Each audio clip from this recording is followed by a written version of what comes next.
nós vamos falar de origem do universo, origem da Terra e origem da vida. Beleza? Agora prepara que vai ter polêmica, que vai ter treta aqui nessa história, tá? Então vem comigo. Vamos lá, pessoal. A origem do universo, de acordo com o que nós temos de mais aceito hoje na comunidade científica, ela teria ocorrido aí há cerca de 13,7 bilhões de anos, tá? 13,7 bilhões, não são milhões, tá? Aproximadamente, então, 14 bilhões de anos teria surgido o universo. Então, de que forma teria surgido esse universo que nós temos hoje? Seria um ponto muito pequeno, de densidade infinita, e que dentro deste pontinho estaria toda a matéria e a energia do universo como nós temos hoje. Tá? Aí você vai falar assim, tá de brincadeira, né? Você está falando para mim que num pontinho tinha todo o universo. Essa é a teoria que nós temos hoje mais aceita da formação do nosso universo.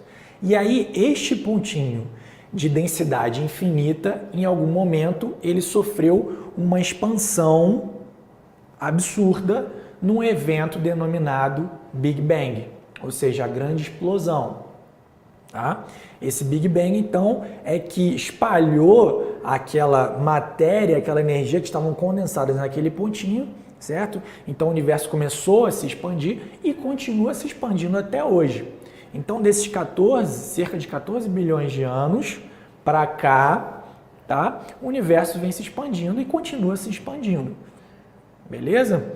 Então, tudo começou com uma grande explosão. Essa frase é uma belíssima frase. Tá? Quando você quer começar uma história que vai ser longa, você fala isso. Tudo começou com uma grande explosão. A pessoa já sabe que vem história por ali. Tá ok? Então, essa é a proposta, essa é a teoria mais aceita para a origem do universo que nós temos hoje. Tá? O chamado Big Bang, que é aí mais ou menos o que a gente tem nesse GIF aí, nesse videozinho. Tá? Uma representação. Beleza. E aí, pessoal, né? Ok, saímos de 14 bilhões de anos e agora a gente está indo para 4,5, 4,6 bilhões de anos. Então, repara que aqui se passaram quase 10 bilhões de anos até que o nosso sistema solar e o nosso planeta começassem a surgir. Tá? De que forma isso aconteceu? Então, o sistema solar ele surgiu em torno do Sol, né? Da estrela Sol. Às vezes a gente abstrai um pouco isso, né? Mas o Sol ele é uma estrela, é uma coisa meio idiota de falar, mas é verdade. Às vezes você olha para o céu e vê aquele bando de estrelinha lá, aquele pontinho, e esquece que o Sol também é um negocinho daquele ali. Tá? Então, ao redor do Sol, né, por atração da gravidade, começaram a se formar os planetas que hoje aí formam o nosso sistema solar, inclusive o planeta Terra, há cerca de 4,5 bilhões de anos. Então, pessoal, se o universo surgiu há 14 bilhões de anos e o nosso planeta surgiu há 4,5 bilhões de anos, ou seja, 10 bilhões de anos depois da formação do universo, eu pergunto para vocês, o que é a Terra dentro da imensidão do universo? Fica aí uma reflexão para vocês. Tá? E mais, o que é o ser humano dentro da imensidão do nosso planeta e, consequentemente, da imensidão do nosso universo? Aí a gente viaja aqui por horas e horas, tá? Então pensem nisso. Volta aqui para o slide. Então, há cerca de 4,5 bilhões de anos, teria surgido ali o nosso planeta. E aí, pessoal, vejam por essa imagem, tá, que o planeta era bem diferente do que ele é hoje em dia. Era um ambiente extremamente hostil. Por quê? Ele era muito quente, como dá para perceber aqui nessa imagem. Tão quente que a água ela praticamente não existia no estado líquido. A água era quase totalmente na forma gasosa. Era vapor, tinha muito vapor. Porque a superfície era tão quente que mesmo que se chovesse, né, a água, ao tocar o solo, próximo ao solo, ela já evaporava. Tá? Então a gente tinha muito vapor de água na atmosfera. Beleza? Então a superfície ela era praticamente também quase toda liquefeita, então era muita rocha líquida, certo? Muito magma, atividade vulcânica intensa, tá? Bombardeio intenso de outros corpos celestes, como meteoritos, como cometas, inclusive acredita-se que a maior parte da água, se não a totalidade, tenha vindo por cometas, tá? Então esses cometas teriam trazido então a água de outras partes do universo para o planeta, tá? E a composição atmosférica também era bem diferente, como a gente vai ver em seguida.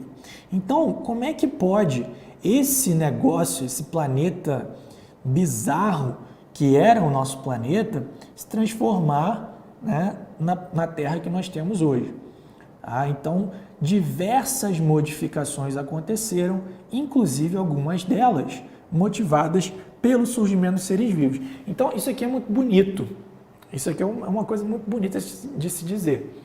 Porque, ao mesmo tempo que as mudanças do nosso planeta levaram também à evolução dos seres vivos, eu já estou até adiantando um pouquinho o filme, né? A evolução dos seres vivos também levou a algumas mudanças no nosso planeta, como a gente vai ver aqui mais para frente. Então é como se fosse tudo integrado, né? Inclusive existe lá aquela teoria que chama o planeta Terra de Gaia, né? Como se fosse um grande organismo integrado em que todos os seres vivos e todas as partes não vivas do planeta contribuem para o seu funcionamento, né? Seria a Terra chamada de Gaia, né? Gaia é o planeta Terra. Tá? Então, no entanto, apesar da gente ter esse ambiente extremamente hostil, né?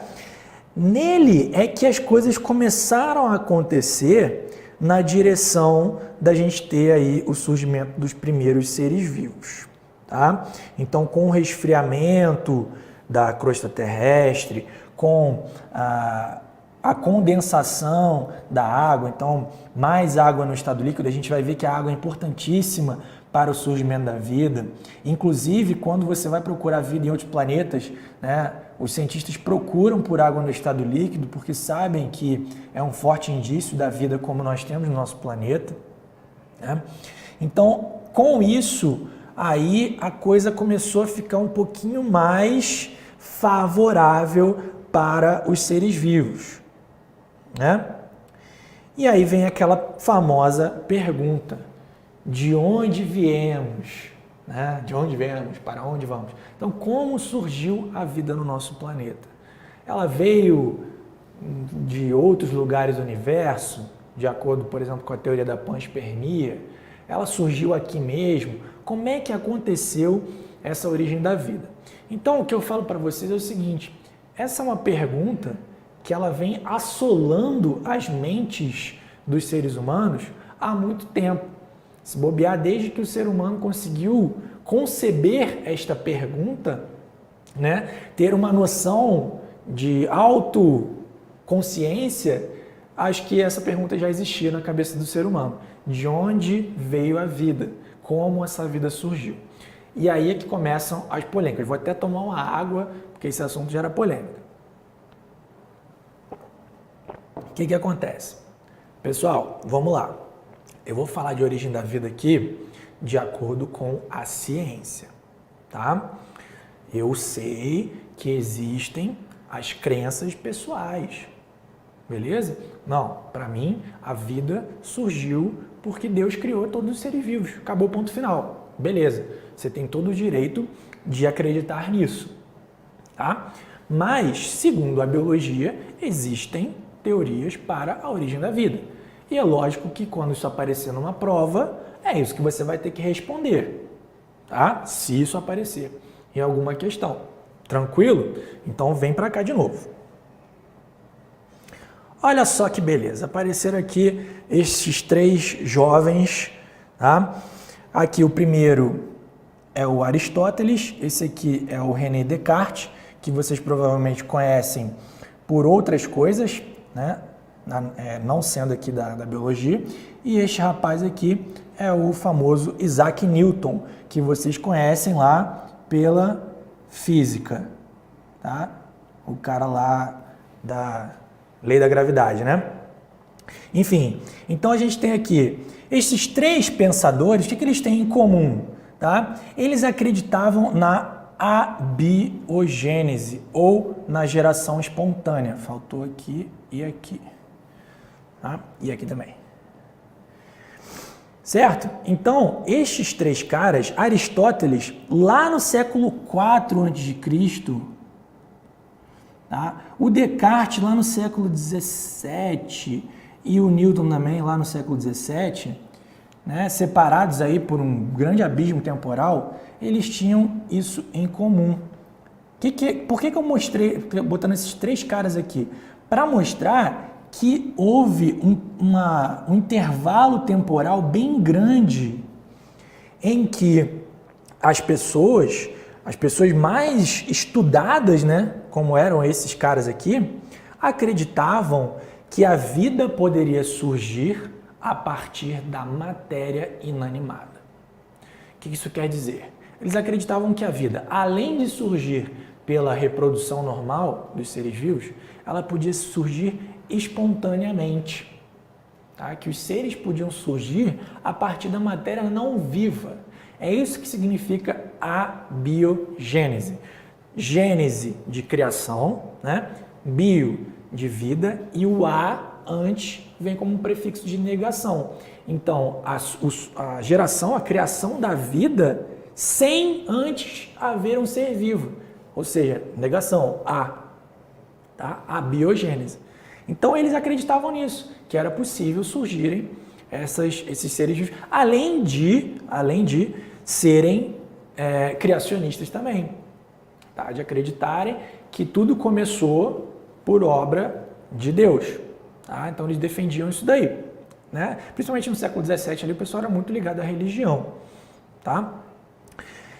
Mas eu prometi que eu não ia falar de religião, então volto para cá. Então, galera, esses caras defendiam essa teoria, essa ideia. Além disso, existia até uma receita para fazer ratos. Isso aqui é muito louco. Ó, você coloca trigo mais roupas sujas no canto de uma sala e depois de 21 dias você vai ter o surgimento desses maravilhosos ratinhos. Os caras acreditavam realmente nisso, tá? Eles realmente acreditavam, eles publicavam essas coisas. Olha, não, se você fizer isso, depois de 21 dias vai surgir rato lá no seu canto escuro da sua sala em que você tinha roupa suja e trigo. Hoje, pra gente, é um negócio muito lógico, que se você deixar comida num ambiente lá favorável, vão aparecer ratos, vão aparecer baratas, vão aparecer um monte de bicho, né? Se eles ao menos tivessem vedado o local, não, a gente vai vedar isso daqui, vamos ver o que aparece. Bom, pelo menos vedado não ia aparecer rato. Poderia aparecer outras coisas que já estivessem no trigo, por exemplo. Como ovos de insetos, poderiam surgir insetos. Beleza? Mas rato, pegaram pesado. Tá? Mas eles acreditavam nisso. Né? Então hoje, pra gente, isso é muito fácil de refutar. Mas naquela época, não. Então a gente não pode também sair falando que os caras eram burros, né? Até porque, olha de quem a gente está falando. Aristóteles, Descartes e Newton. Eram caras que de burro não tinham nada. Eles eram super inteligentes. Tá? Mas enfim, volta pra cá. E aí, também lá no século XVII, surge esse garotão aqui, com esse cabelo bonito, que era um italiano chamado Francesco Redi, né? E ele foi ali um dos primeiros defensores da biogênese. Não sei porque que os meus acentos sumiram. Da biogênese. Então, em oposição à abiogênese, eu tenho a biogênese. Ou seja, enquanto uma, que é a abiogênese, Vamos chamar de geração espontânea, que é melhor para não confundir. Enquanto a geração espontânea defendia que a vida surgia a partir da matéria inanimada, a biogênese, sem o ar na frente, ela defendia que os seres vivos só surgem a partir da reprodução de outros seres vivos. Que bom que alguém, né, veio para salvar o negócio. E aí, olha só, ele fez um experimento, olha que lindo, né, o experimento que ele fez. Vem aqui dar uma olhadinha no slide. Ó. Ele bolou esse experimento aqui sensacional, porque ele observou, olha a primeira etapa do método científico, ele observou que se fosse deixada carne por um tempo, num frasco aberto, né, do jeito que está aqui, ó, apareceriam larvinhas de insetos, larvinhas de moscas. Ele observou isso. E aí ele se perguntou, né, de que forma estariam essas larvas surgindo, a pergunta dele, certo? Só que ele já desconfiava que essas larvas elas estavam surgindo porque as moscas tinham acesso à carne, depositavam seus ovos e esses ovos eclodiam gerando larvas. Né? Essa era a hipótese dele. Então ele resolveu testar isso. Para isso, ele bolou esse experimento sensacional, em que ele tem aqui um grupo controle, deixa eu apagar isso aqui. Ele tem aqui um grupo controle, que é este aqui, ó, o frasco número 3, certo? Em que ele deixou aberto o frasco. Ou seja, se ele está achando que são as moscas que estão botando os ovos, então, e a variável que eu quero testar é justamente a remoção dessas moscas, né? Então, o meu grupo controle vai ser deixando as moscas entrarem, certo? Então, beleza, ele deixou as mosquinhas entrarem. E o seu grupo controle, obviamente, né, a carne teve lá o surgimento de larvas dessas moscas que colocaram seus ovos e tal, e surgiram larvas. Show de bola. Só que ele fez 2 grupos experimentais. Olha só a malandragem. Esse cara era esperto, ó. No grupo experimental 1, ele pegou, tampou o frasco com uma tampa totalmente sólida ali, né?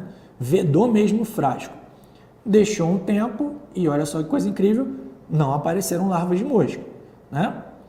Mas no frasco 2, aqui que vem a malandragem, ó, ele colocou tipo uma tela, uma redezinha, que não permitia a entrada das moscas, mas permitia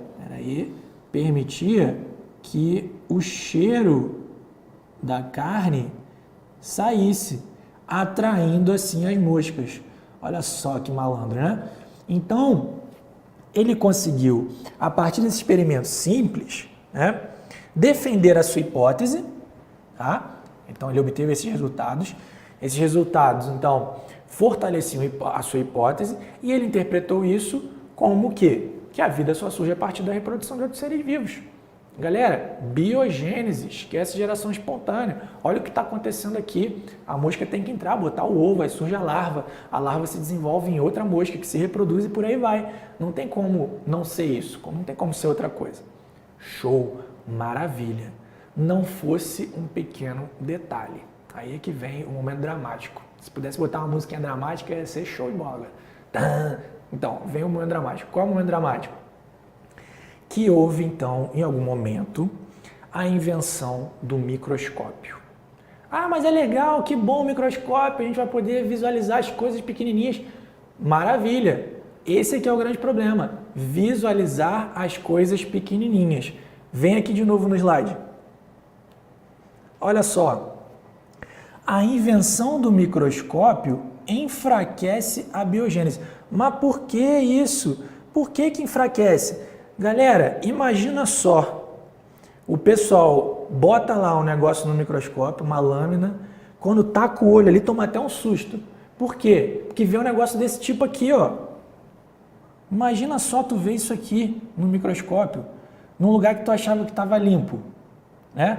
Cada coisinha dessas aqui, ó, é uma bactéria. Caramba, professor, aí ferrou tudo, né?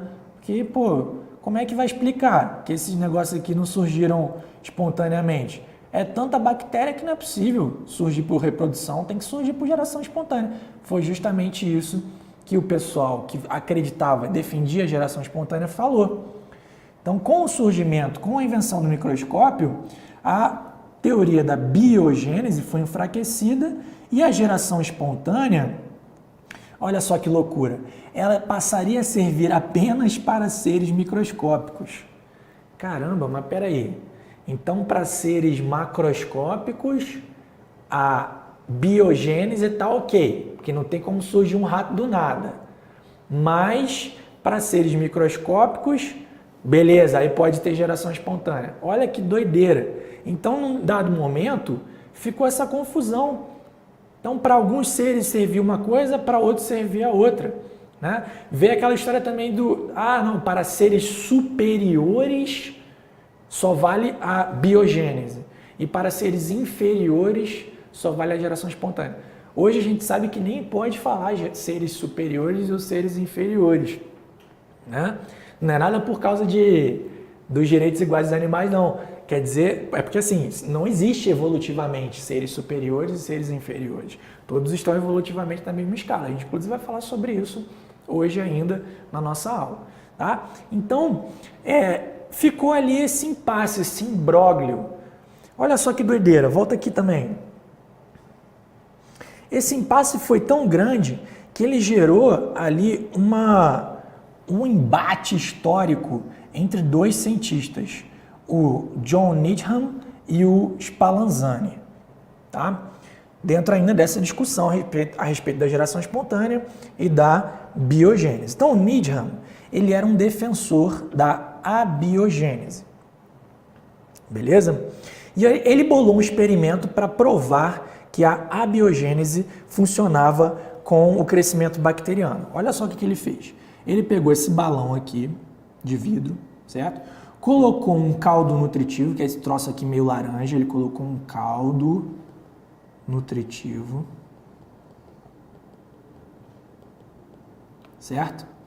E aí ele ferveu esse caldo, depois ele tampou, beleza? E aí ele observou o quê? Que houve crescimento bacteriano depois de um tempo. Ou seja, mesmo fervendo e tampando, surgiram bactérias ali no interior. Aí ele falou, olha aí, tá vendo? Eu falei para vocês que dava para surgir, fazer geração espontânea. Pô, tranquilo, a bactéria está surgindo ali, o negócio está fechado. Eu fervi, ou seja, matei qualquer bactéria que tivesse ali para se reproduzir e mesmo assim apareceu bactéria. Tá vendo? Geração espontânea está valendo. Só que aí veio o Spallanzani. O Spallanzani chegou e falou assim, ô Needham, presta atenção, seu mané. Olha como é que faz o negócio direito. Olha aqui o experimento que o Spallanzani fez. Ele fez duas situações, ó. Primeiro ele pegou um tubo aqui, um Erlenmeyer, né? De repente nem foi um Erlenmeyer, mas é o que está representado aqui. Do mesmo jeito, ó, fez um caldo nutritivo, que é isso que está em laranjinha, ferveu esse troço, né? Passou um tempo, apareceram bactérias. Beleza, mas por que apareceram bactérias? Porque estava aberto, né? Então as bactérias do ar, mesmo após a fervura, elas entraram, se reproduziram e geraram novas bactérias. Tá?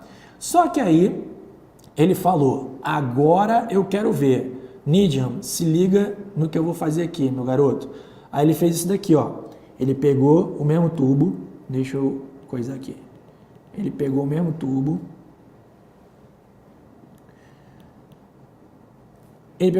Só que aí ele tampou, mas tampou de verdade.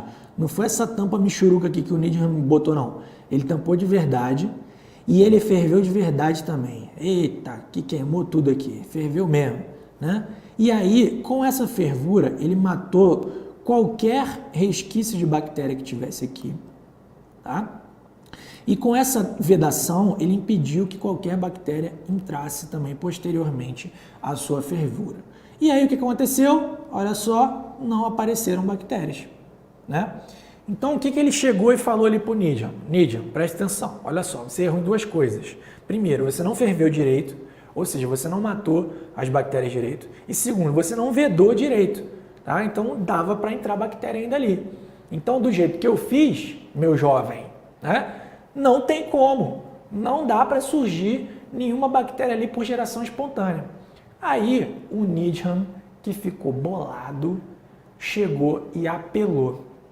Lembra que eu falei, quando eu estava começando a falar sobre método científico, que você não pode usar um argumento sobrenatural nas suas pesquisas? Pois é, foi isso que o Needham fez. Ele falou o seguinte: ô Spallanzani, olha só, por que não surgiu bactéria ali? Porque como você ferveu muito, né, você eliminou o princípio vital, a força vital que poderia fazer com que as bactérias surgissem espontaneamente. Ou seja, ele ele apelou para uma entidade sobrenatural que ele chamou de força vital, que ele não podia provar, ele não podia testar, mas ele criou aquilo ali, inventou aquilo ali e falou: não, é isso aí, você matou ali a força vital e é por isso que não surgiram bactérias. Aí o Spallanzani não teve argumento, porque quando você usa um argumento sobrenatural, como é que você vai combater? Como é que você vai, né? Não dá. E aí esse negócio ficou meio estacionado, ficou ali aquele impasse ainda, até que finalmente no século XIX apareceu uma criatura chamada Louis, né, Pasteur, que ele era francês. Apareceu o Pasteur, o cara que deu origem à pasteurização, pois é, veio desse cara aqui. Então, o Louis Pasteur, ele finalmente conseguiu terminar com esta polêmica, com este impasse, porque ele fez o quê? Vem aqui no slide. Olha o magnífico experimento do Pasteur. Ele pegou este frasco aqui, ó, tá? E do mesmo jeito, ele colocou um caldo nutritivo, que é esse negocinho aqui, certo? E ele ferveu este caldo nutritivo. Mas tem uma pequena diferença aqui que vocês já estão reparando nesse frasco. O frasco estava aberto, olha aqui. Só que ele era aberto, mas ele tinha na sua ponta esta curvatura, que é o chamado pescoço de cisne. Tá? Então, um tubo com pescoço de cisne. Isso é importante. Beleza? Ele manteve aberto. Tá? Passou um tempo, olha aqui, nada de aparecer bactérias, mesmo com o tubo aberto. Ou seja, mesmo possibilitando a entrada da tal, entre aspas, força vital, né? Entre aspas, porque foi um troço inventado pelo Needham. Então, mesmo possibilitando essa entrada aqui, que eu não vou nem deixar aqui, porque era um troço tão absurdo, né? Enfim, ele pôde, então, demonstrar que a vida não surgia espontaneamente. Eita, foi muito. Tudo bem, não tem problema não. Então, ele pôde demonstrar que a vida não surgia espontaneamente dentro desse frasco, beleza? Mas aí ele ainda foi além. Ele pegou e cortou esse pescoço de cisne. À época, um detalhe importante que eu não expliquei. Por que mesmo com o tubo aberto, as bactérias não conseguiam chegar aqui no caldo nutritivo? Justamente por causa desta curvatura.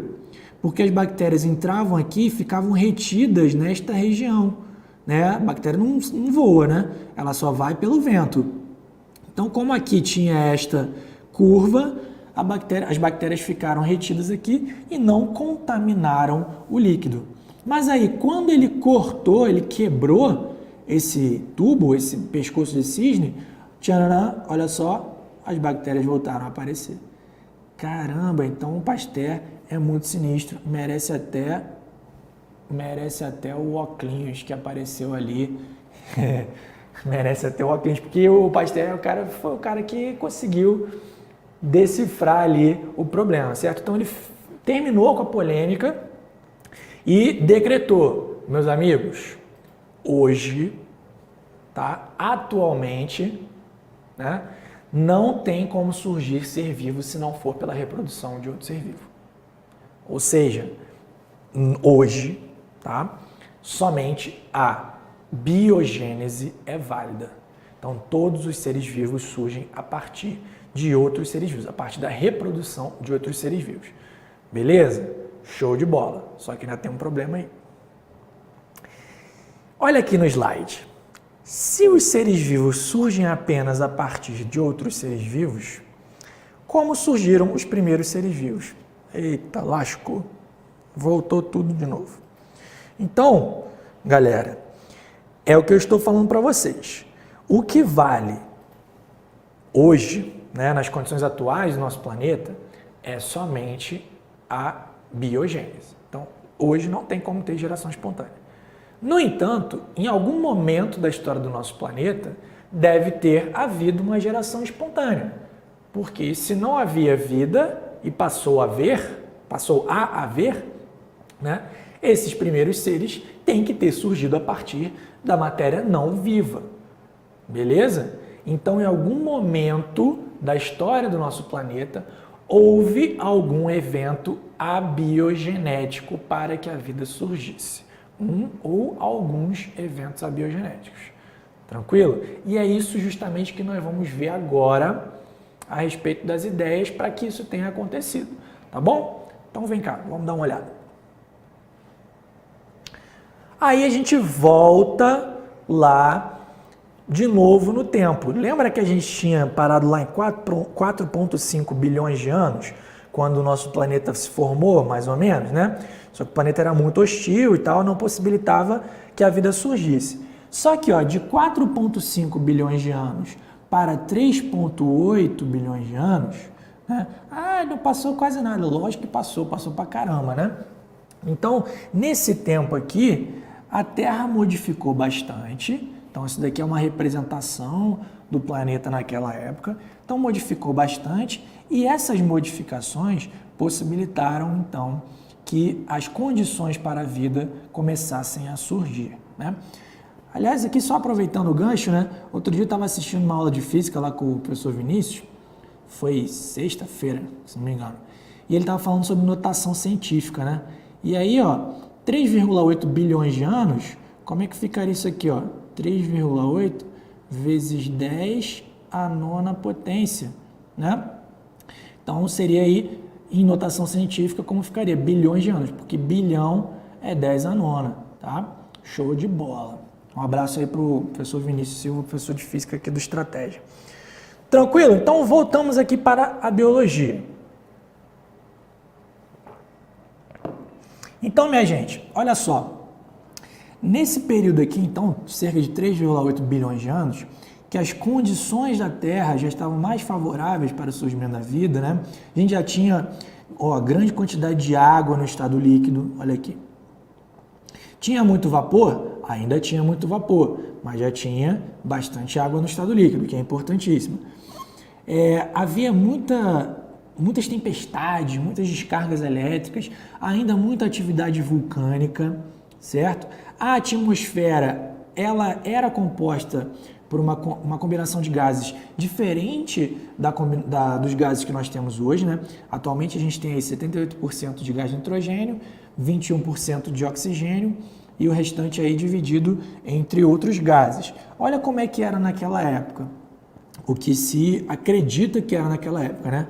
Grande quantidade de gás carbônico, CO2, grande quantidade de vapor de água, amônia, tá? Na forma gasosa aí. Para quem não sabe o que é amônia, né? Quando os nossos excretas, né, nossa liberação da urina, ela é formada por compostos nitrogenados que vêm da amônia, certo? A ureia, que é o nosso principal excreto nitrogenado, ela veio do ciclo lá da ureia, que tem como um dos precursores a amônia. E quando você elimina essa urina, uma parte da ureia ela pode ser decomposta virando amônia. Então, quando você entra num banheiro sujo, tá? Banheiro de estádio de futebol, tá? O banheiro daquelas festas muito movimentadas, banheiro químico, e você sente aquele cheiro característico de urina, aquilo ali é cheiro de amônia. Então, imagina a atmosfera cheirando aquilo ali. Que maravilha! Era a nossa atmosfera nesta época aqui. Além disso, havia metano, tá? Uma quantidade maior do que a gente tem hoje, e dióxido de enxofre. Tá? Então, definitivamente, era uma atmosfera mal cheirosa, uma atmosfera tóxica para a vida nos moldes que ela existe hoje. Tá? Só para um detalhezinho aqui dessa imagem também, reparem que a Lua ela ainda estava bem mais próxima do nosso planeta do que ela é atualmente, tá? Ou seja, ela exercia uma ação gravitacional maior sobre o nosso planeta do que ela exerce hoje em dia, tá? Então esse era o nosso cenário há 3,8 bilhões de anos. E aí, baseado nesse cenário, dois caras lá no início do século XX, eles bolaram uma hipótese, tá? Esses caras são o Oparin e o Haldane. Esses dois caras bolaram uma hipótese que ficou conhecida como evolução química ou molecular, para explicar como a vida teria surgido naquelas condições da Terra primitiva. Ou seja, naquela atmosfera diferente, com a temperatura diferente, com grandes descargas elétricas. Então eles bolaram uma ideia para isso. Tá? E essa ideia ficou conhecida como evolução molecular ou química para os seres vivos, certo? Então volta aqui no slide. Então a gente tem aqui a fotografia dos dois, tá? E o livro do Oparin, né? A Origem da Vida, onde ele discorre sobre a sua hipótese, né? Sobre a evolução químico-molecular. Então, basicamente, o que eles diziam, né? Eles trabalharam de forma independente, mas acabaram chegando às mesmas conclusões. Basicamente, o que eles diziam era que, nas condições da Terra primitiva, ou seja, condições essas que não existem mais hoje, a vida poderia ter surgido da matéria inanimada. Então agora o negócio está fazendo sentido. Naquela época, como a Terra era um negócio bizarro, em algum momento houve condições para que os seres vivos surgissem a partir da matéria inanimada. Hoje não dá mais para surgir, porque as condições do planeta são diferentes, né? E aí a gente tem essa outra imagem, essa outra representação, que já é um pouquinho mais à frente, depois de você já ter o surgimento dos primeiros seres vivos. Olha aqui para essa imagem, ó. Em que você repara que o planeta ainda tem uma paisagem bem estranha, né? Uma paisagem meio de filme alienígena, né? Intensa atividade vulcânica ainda, a atmosfera ainda com uma composição diferente, mas você já começa a reparar nessas estruturas aqui, ó, que são estruturas chamadas estromatólitos. Vou escrever aqui, ó, estromatólitos. Tá, mas que negócio é esse de estromatólitos? Os estromatólitos são estruturas que são produzidas por determinadas bactérias. Tá?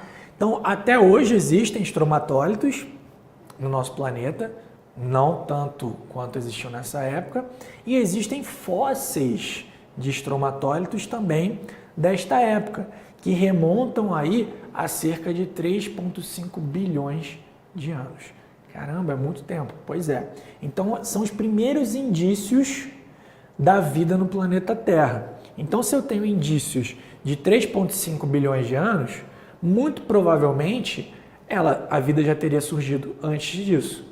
Tá? Então a gente coloca aí de 3,5 a 3,8 bilhões de anos para os primeiros seres vivos terem surgido no planeta Terra. Dando continuidade então, falando um pouquinho mais sobre essa ideia do Oparin e do Haldane, né? Eles então bolaram o quê? Isso aqui sintetiza a hipótese lá da evolução químico-molecular. Então, numa composição atmosférica diferente, em que a gente tinha amônia, vapor de água, metano, gás carbônico, né? Esses gases reagiriam com o auxílio da energia liberada nas descargas elétricas, tá? Nos raios, né? Esses gases reagiriam na atmosfera, beleza? E aí se combinariam, tá? E essas combinações, essas moléculas originadas a partir dessas ligações químicas, precipitariam junto com a chuva e iriam parar lá nos oceanos primordiais. Beleza? Aqui, ó, oceano primordial, pronto. Né? Imagina, isso aqui era uma sopa, era um caldo, um negócio meio quente, extremamente insalubre. devia ser ruim demais isso daqui, né? Aí essas moléculas originadas a partir da combinação desses gases, então, foram parar na água, isso de acordo com a hipótese, né, deles. E aí, elas poderiam, então, dar origem a moléculas inorgânicas mais complexas que se combinariam para começar a formar moléculas orgânicas simples, que, como por exemplo os aminoácidos, tá? Que se combinariam para formar moléculas orgânicas complexas, como as proteínas, e a partir do momento em que uma proteína e um material genético passasse a ser envolvido por uma membrana, né? A gente vai falar mais para frente aqui dos coacervados, a gente teria então os primeiros seres vivos surgindo. Então, a ideia básica lá da hipótese da evolução química ou molecular era isso aqui, certo? Então, a energia dos raios era fundamental para ajudar nessas reações químicas para a formação de moléculas cada vez mais complexas e que dariam origem às primeiras células, tá? Então, isso daqui era a hipótese dos carinhas lá, certo? Tá bom, mas aí vem um problema. Eles conseguiram testar isso? É a próxima etapa, né? Depois da hipótese vem o quê? A experimentação. Não, eles não conseguiram testar isso. O Oparin e o Haldane não conseguiram. Morreram e não conseguiram testar. Mas alguém, felizmente, conseguiu.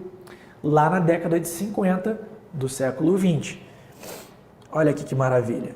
Então, ó, o experimento de Miller e Fox, lá na década de 50, simulou as condições da Terra primitiva, certo? Então, eles conseguiram simular as ideias, a hipótese do Oparin e do Haldane em um negócio aqui, uma traquitana, né? E aí conseguiram obter alguns resultados interessantes. Vamos primeiro identificar cada parte aqui desse aparelho. Então, olha só. Começando por aqui, ó. Água, oceano primitivo. Certo? Então, nesse ponto aqui, a gente teria, obviamente, água no estado líquido, que aquecida, né, geraria vapor, e aí o vapor viria para este outro compartimento. Neste outro compartimento, além dos gases da atmosfera primitiva, né, então do vapor, de água, do metano, da amônia, de gás hidrogênio, né, além desses gases, havia então a liberação de descargas elétricas, tá, simulando os raios daquela atmosfera primitiva. Beleza? Então, o vapor, esses gases, as descargas elétricas fornecendo energia para as reações químicas acontecerem. E aí, essa mistura, então, passaria por um condensador para a água voltar ao estado líquido, né? Então, aqui, ó, água fria, contendo compostos orgânicos. Quando o Miller e o Fox, eles abriram essa torneirinha aqui e retiraram essa água, eles detectaram compostos orgânicos, por exemplo, aminoácidos. Eita! Então o negócio lá que o Oparin falou era verdade? Mais ou menos. Mais ou menos. Olha o que aconteceu. Vamos lá, de novo. Olha como o método científico é importante. O que o Miller e o Fox conseguiram testar e conseguiram provar? Que aqueles gases, aquelas moléculas inorgânicas, podiam se combinar e formar moléculas orgânicas simples. Então isso comprova que a origem da vida se deu dessa forma? Não, não comprova, porque eles não conseguiram produzir um ser vivo. Eles chegaram em moléculas orgânicas. Mas isso é um passo importante. Porque eu preciso ter moléculas orgânicas para ter seres vivos. Sim. Tá? Então, esse experimento fortaleceu a hipótese da evolução química ou molecular. Fortaleceu. Então, hoje, a gente tem isso de uma forma mais confiável.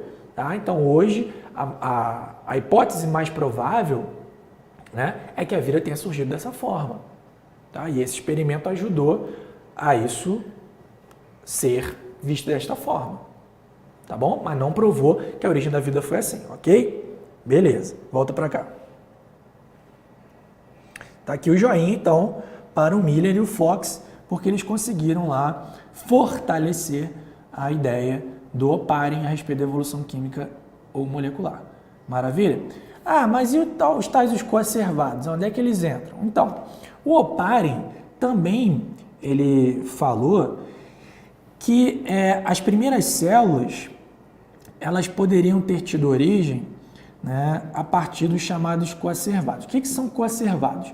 São essas bolinhas, essas microesferas que se formam espontaneamente a partir de moléculas orgânicas na água.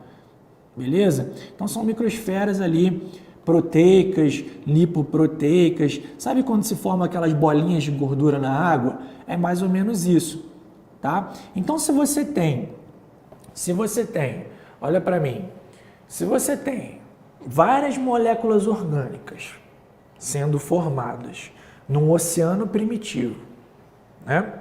Se você tem um compartimento para que essas moléculas orgânicas fiquem dentro dele e possam estar individualizadas, possam estar separadas do ambiente externo, né? Então você tem esse compartimento que seria fornecido por essas microesferas, por esses coacervados.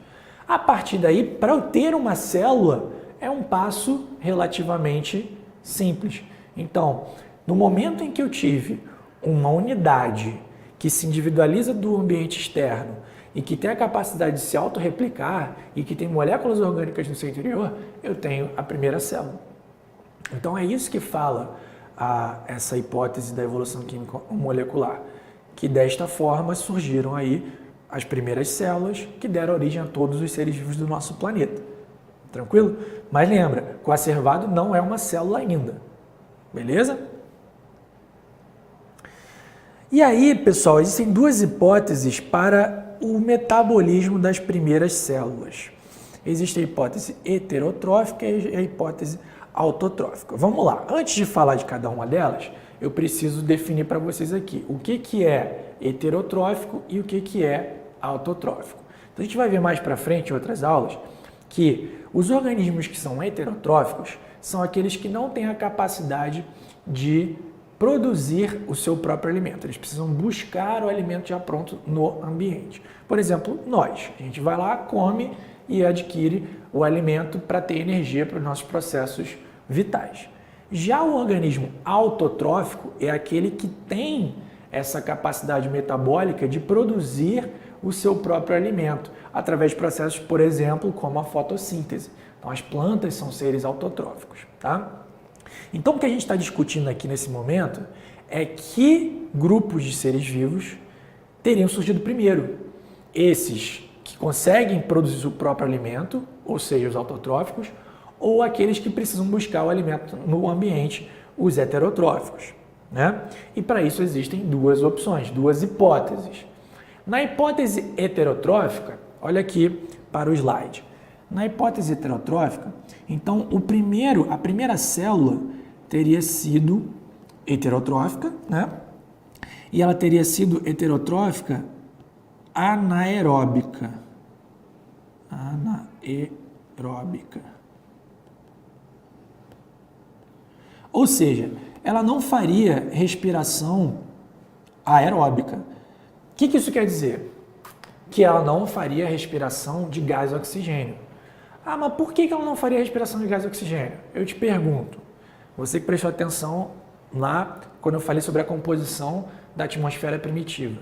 Tinha gás oxigênio na atmosfera primitiva? Não tinha. Você respondeu aí, eu escutei aqui. Não tinha gás oxigênio na atmosfera primitiva. Então, se não tinha como o ser vivo, o primeiro ser vivo, respirar gás oxigênio, certo?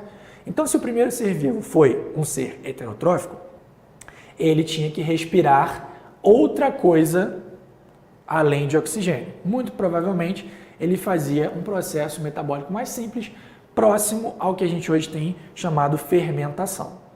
Legal? Beleza. E aí, depois desses seres heterotróficos anaeróbicos, teriam então surgido os primeiros seres autotróficos, tá? Então, os autotróficos.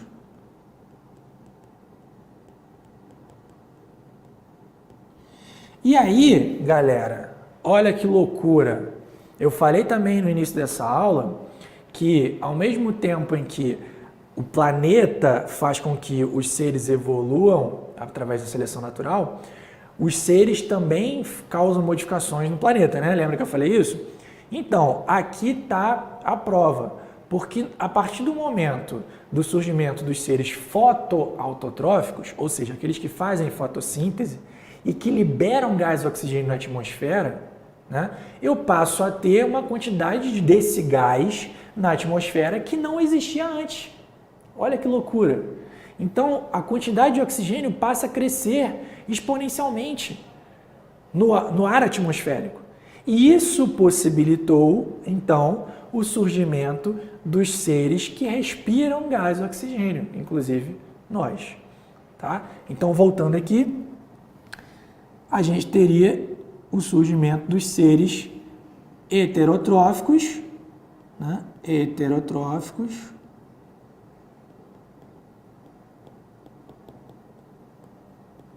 aeróbicos,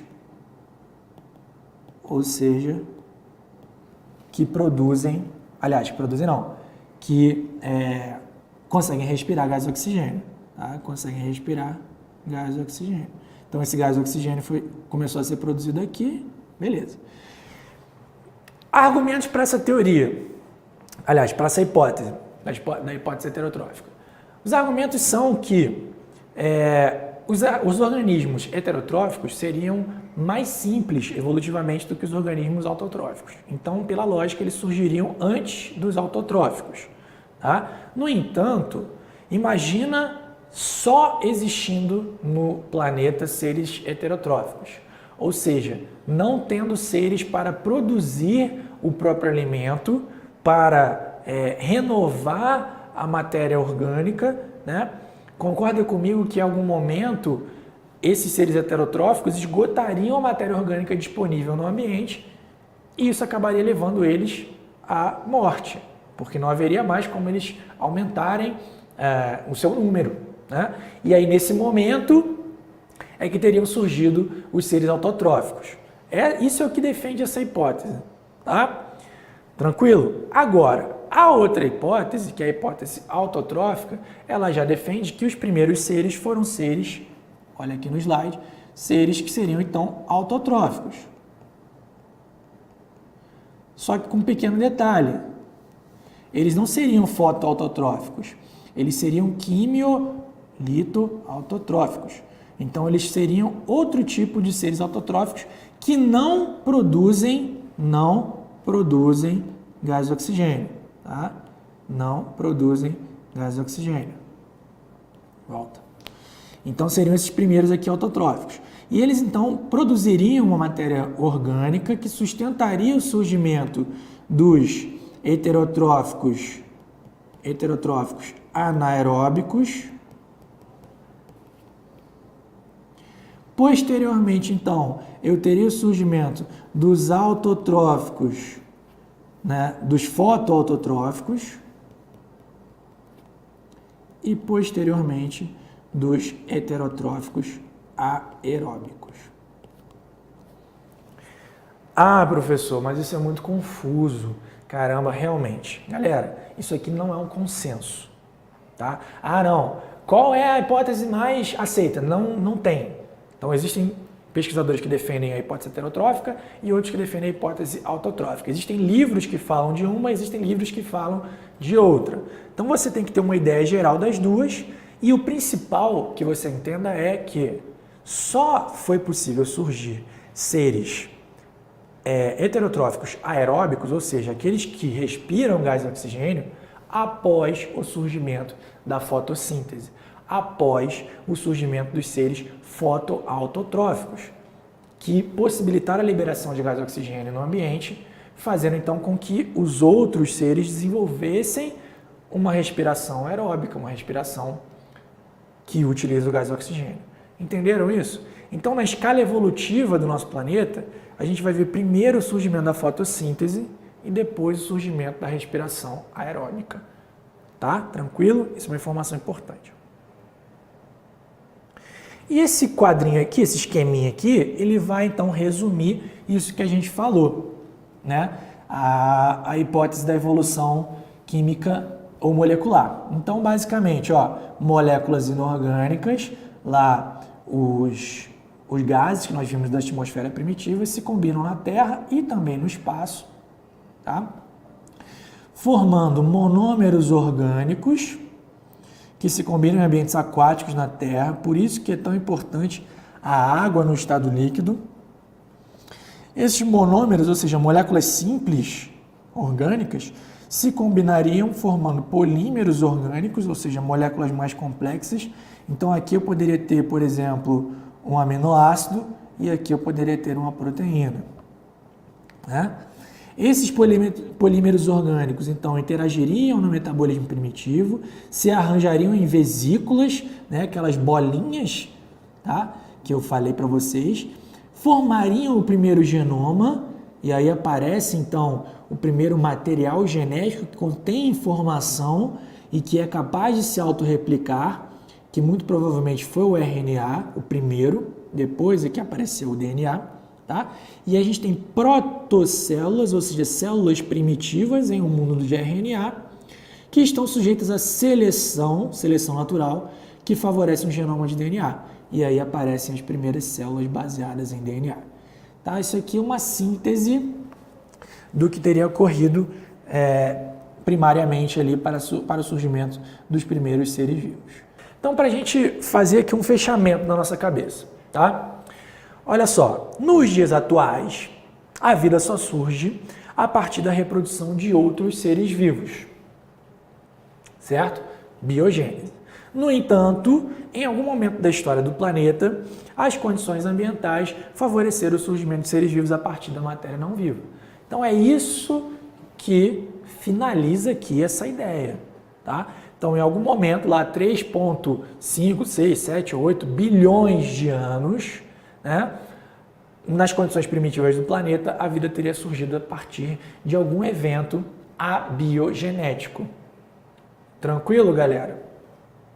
E esse, olha aqui no slide, e esse ser vivo, que é o ancestral de todos os seres vivos que existem, existiram e vão existir, é um ser vivo que ele pode ser então posicionado aqui, né, na base, na raiz dessa maravilhosa árvore que comporta aí todos os grandes grupos de seres vivos que nós temos aí no nosso planeta. Então, o ancestral de todos os seres vivos estaria aqui nessa base, que seria então aquela primeira célula lá que se originou através da evolução química ou molecular. Tranquilo? Olha, só dá uma olhadinha aqui nesse esquema, ó, só para você ver quem está aparecendo aqui, ó. Então, ó, as plantas aqui, ó, os fungos, os animais, tá? Aqui ó, as bactérias. Bactérias, quando a gente fala de bactéria, normalmente a gente fala sobre isso aqui tudo, ó. Bactérias. Tranquilo? Mas de qualquer forma, os protozoários aqui. Tá? De qualquer forma, todos esses seres vivos se originaram a partir desse ancestral aqui, primordial. Tranquilo, galera?